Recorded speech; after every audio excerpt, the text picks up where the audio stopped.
पहिलो दिन, दोस्रो दिन र तेस्रो दिन गरेर नाकभित्र श्वासको आवत जावत चिसो तातो तेज बिस्तारै सबै महसुस गरियो। अब चाहिँ के गर्ने होला, महात्मा बुद्ध भनेर मुकेशले सोध्छ। बुद्धले भन्नुहुन्छ कि अब पहिलो दोस्रो तेस्रो दिन नाकभित्रै श्वासको हामीले महसुस गऱ्यौँ। कसरी आयो कसरी गयो, तातो चिसो, कता ठोक्किने, त्यो सबै महसुस गऱ्यौँ। अब हामीले यतिबाट पुरै शिर हुँदै पुरै नै शरीर शिरको माथिदेखि श्वासलाई पुरै भ्रमण गराएर बिस्तारै सबैतिर महसुस गर्दै आफ्नो शरीरको माथिबाट तल हुँदै प्रत्येक भागमा प्रत्येक अङ्गमा महसुस गर्दै श्वासलाई हामीले भ्रमण गरौँ र श्वासद्वारा हामी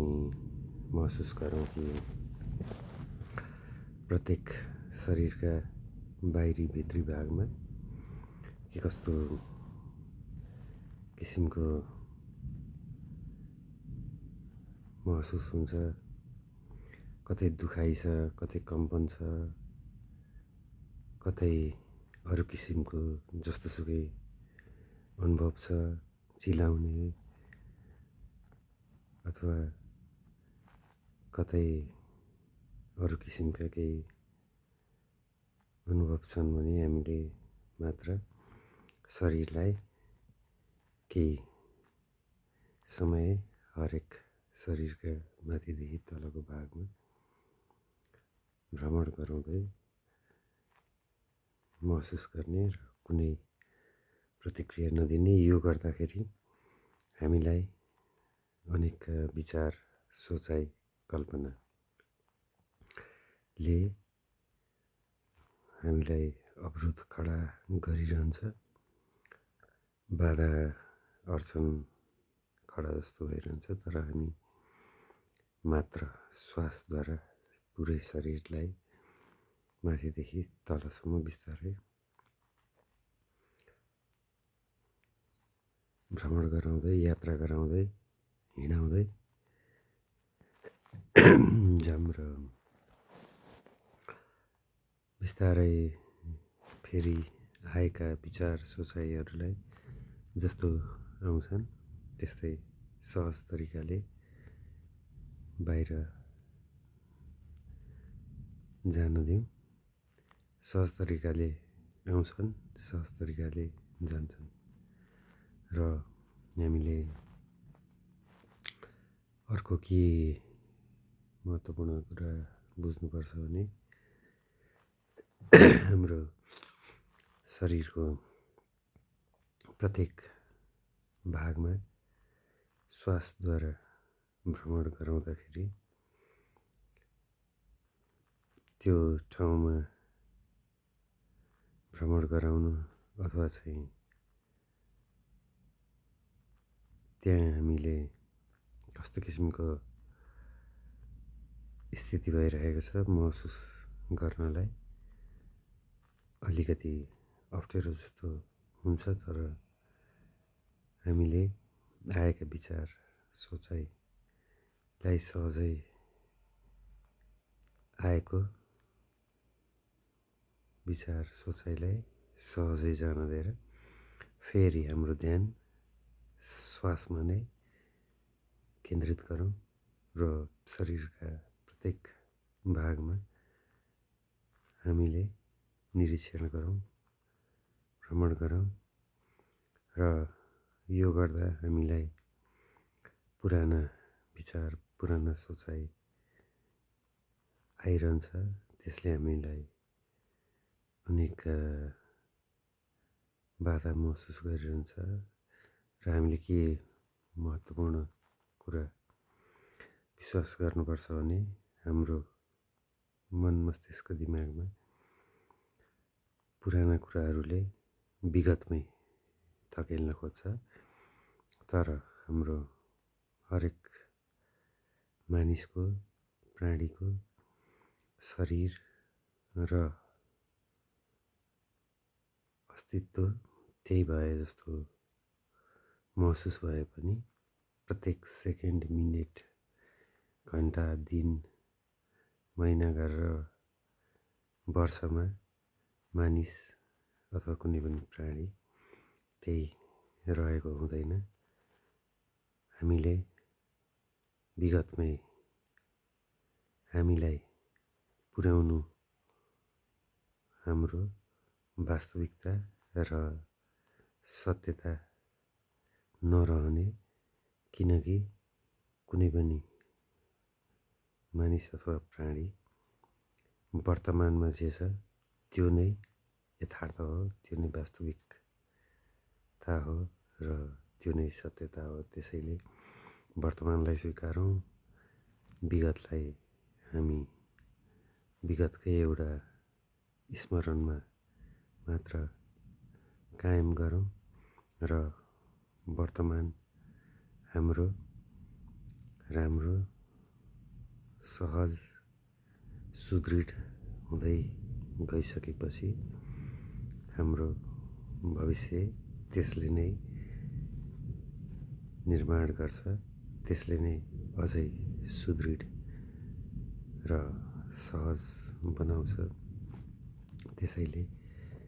यो कुरालाई हामीले बारम्बार आउने विचारलाई जान दिँदै श्वासद्वारा पुरै शरीरको माथिदेखि तल, शिरको माथिदेखि तल पैतालासम्म श्वासलाई निरीक्षण गर्दै भ्रमण गराउँदै यो मान्नुपर्छ कि वास्तविक हामी, वास्तविक म भनेको आजको वर्तमान हो, विगत होइन। भविष्य आजकै वर्तमानले पनि निर्धारण गर्ने हुनाले हामीले विगतका सम्पूर्ण कुरालाई, सम्पूर्ण स्मरणलाई